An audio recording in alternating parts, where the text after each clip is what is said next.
নমস্কার। আমরা উপস্থিত হয়েছি চন্দননগরে। চন্দননগর, বিপ্লব তীর্থ চন্দননগর বাংলার ইতিহাসের সঙ্গে ওতপ্রোতভাবে জড়িত চন্দননগর, কিন্তু আমরা এসেছি অন্য ইতিহাসের সঙ্গে। এখানে আমরা কয়েক বছর আগে সন্ধান পেয়েছিলাম মমতাকে, মমতাদা, প্রবর্তক সংঘের প্রবীণা আশ্রমিক মমতাদা। আজকে সন্ধ্যায় মমতাদিকে নিয়ে একটি অনুষ্ঠানের আয়োজন করেছে কলাকেন্দ্র। সেই মমতা দাসকে নিয়ে আজকের অনুষ্ঠান। প্রথম আমাকে মমতাদির কাছে নিয়ে গিয়েছিল সৈকত। সৈকত বলেছিল মমতাদি এরকম দাবি করেন, 60-এর দশকে এই চন্দননগরে সঙ্গগুরু মতিলাল রায় প্রতিষ্ঠিত প্রবর্তক সংঘে এসেছিলেন নেতাজি সুভাষ। সৈকতের মুখ থেকেই শুনে নিন আমাদের সেই অভিজ্ঞতার কথা। চন্দননগর নিয়ে আমি গবেষণা করছিলাম। চন্দননগরের বিপ্লবী আন্দোলন এবং প্রবর্তক সংঘের সেখানে যে ভূমিকা, তার যে ভেঞ্চার, সেগুলো নিয়ে গবেষণা করছিলাম। এবং আমার একটা গবেষণা গ্রন্থ আছে। চন্দননগর কলেজ মিউজিয়ামে আমরা আর্কাইভিস্ট হিসেবে কাজ করেছি, যে হেরিটেজ মিউজিয়াম যেখানে তৈরি হয়েছে হেরিটেজ কমিশনের আন্ডারে। এবং চন্দননগর কলেজ থেকে আমাদের দুটো বইও সেই সংক্রান্ত প্রকাশিত হয়েছে। এই সমস্ত কাজগুলো করার সময় আমি এই সম্পূর্ণ এরিয়াতে প্রচুর মানুষের সঙ্গে মিশেছি, তাদের সঙ্গে কথাবার্তা বলেছি, জানতে পেরেছিলাম মমতাদির কথা।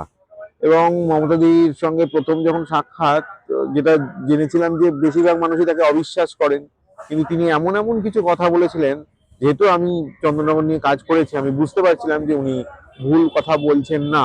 এবং উনি বারবার বলতেন রেকর্ড আছে, রেকর্ড আছে। তো সেরকমই একটা রেকর্ড আমাদের উনি দিয়েছিলেন। নেতাজি বলে একটা প্রবন্ধ 1967 সালের শারদীয়াতে নবসংঘ পত্রিকাতে প্রকাশিত হয়েছিল, প্রবর্তকেরই অধীনে এই নবসংঘ পত্রিকা। এবং সেখানে সেটা লিখেছিলেন স্বয়ং অরুণ দত্ত। এবং সেখানে খুব সুস্পষ্টভাবে একটা ইঙ্গিত দিয়ে গেছেন যে সুভাষচন্দ্র যখন এসছিলেন তখন তার সঙ্গে সাক্ষাৎ এবং মমতাদি তার সেবা করেছেন, সেই সম্পূর্ণ জিনিসটা তিনি একটা প্রবন্ধে লিখে গেছেন। এখন অরুণ দত্তর পরিচয় যারা জানে না, তাদের পক্ষে হয়তো ব্যাপারটা মনে হতে পারে যে এটা একটা গুজব, ঠিক আছে। এবং আমরা দেখতে পাচ্ছি বেশ কিছু তথাকথিত নেতাজি গবেষক, যারা বিভিন্ন জায়গা থেকে বিভিন্ন ডকুমেন্টস জোগাড় করে, ঠিক আছে, তাদের নিজেদের গবেষক হিসেবে বসার চেষ্টা করছে। কিন্তু তারা আমাদের বিরুদ্ধে একটা অভিযোগ তুলছে যে এই চন্দননগরের নেতাজির আসার বিষয়টা নাকি একটা গুজব, এবং আমরা সেটাকে প্রমোট করছি। তো আমরা আজ অব্দি যে জায়গাগুলোতে কাজ করেছি, সব জায়গাতেই ইতিহাস ওরিয়েন্টেড ভাবেই কাজ করেছি, এবং প্রত্যেকটা নথিপত্র সহ। তো সুতরাং হঠাৎ করে আমরা এখানে কেন একটা আইসোলেটেড ক্লেম করতে যাব?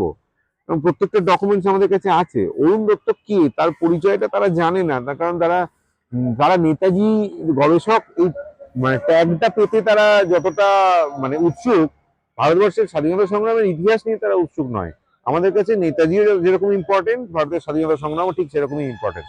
তাই অরুণ দত্ত হলেন সেই ব্যক্তি, যখন লর্ড হার্ডিঞ্জকে বোম মারার একটা চেষ্টা হলো 23শে ডিসেম্বরের কথা, 1912 সালের কথা বলছি, বড়লাট লর্ড হার্ডিঞ্জ, এবং সেটা ফিল করলো, রাসবিহারী বসুর অধীনে সেই প্রচেষ্টা হয়েছিল। চন্দননগর থেকে যে বোমাটা গিয়েছিল, সেই বোমাটা কিন্তু পাঠানোর দায়িত্বে ছিলেন অরুণ দত্ত। এবং তারপরে যখন সেটা ফেল করলো, প্রবর্তক থেকে আরো বেশ কয়েকবার অ্যাটেম্প করা হয়েছিল যে লর্ড হার্ডিঞ্জকে মারার। ইনফ্যাক্ট লর্ড হার্ডিঞ্জ যখন বেঙ্গলে এলো, তারপর তার অরুণ দত্তের উপর দায়িত্ব দেওয়া হয়েছিল তাকে মারার। সেই অরুণ দত্ত বিভিন্নবার তিনি জেল খেটেছেন, পরবর্তীকালে ফরাসি আমলে তিনি খাদ্যমন্ত্রী হয়েছিলেন, এবং শেষকালে সবকিছু ছেড়ে দিয়ে তিনি প্রবর্তক আশ্রমের তিনি সংঘগুরুর গত হওয়ার পর তিনি তার দায়িত্ব নিয়েছিলেন, এবং প্রবর্তক আশ্রমকে দীর্ঘদিন ধরে তিনি বাঁচিয়ে রেখেছিলেন।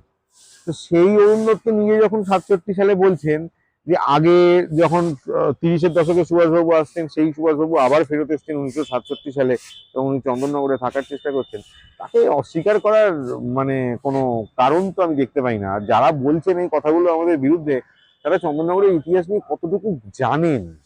তো আগে পড়াশোনাটা করা দরকার। আজকের এই অনুষ্ঠানটা মমতাদির স্মৃতি রক্ষায়, এবং আমরা আশা রাখবো যে চন্দননগরের বিভিন্ন সংগঠন, একটা কালচারাল শহর এই চন্দননগরে, আজও সেই কালচারগুলো বেঁচে রয়েছে, এবং প্রবর্তককে কেন্দ্র করে তার যে কালচারাল উন্নতি, সেই শহর থেকে আরো অনেক প্রয়াস হবে। এরকম কলাকেন্দ্রম যেরকম করেছে, আরো এরকম অনেক প্রয়াস হবে। মমতাদি এবং প্রবর্তক আশ্রম এবং সুভাষচন্দ্রের এখানে আসার যে রহস্যময় ইতিহাস তা উদ্ঘাটনের আরো অনেক চেষ্টা হবে। অনেক ধন্যবাদ কলা কেন্দ্রমকে আজকের এই অনুষ্ঠানের জন্য। কুণালদা আসবেন এবং আমি আর সৌমত আছি। অনেক ধন্যবাদ।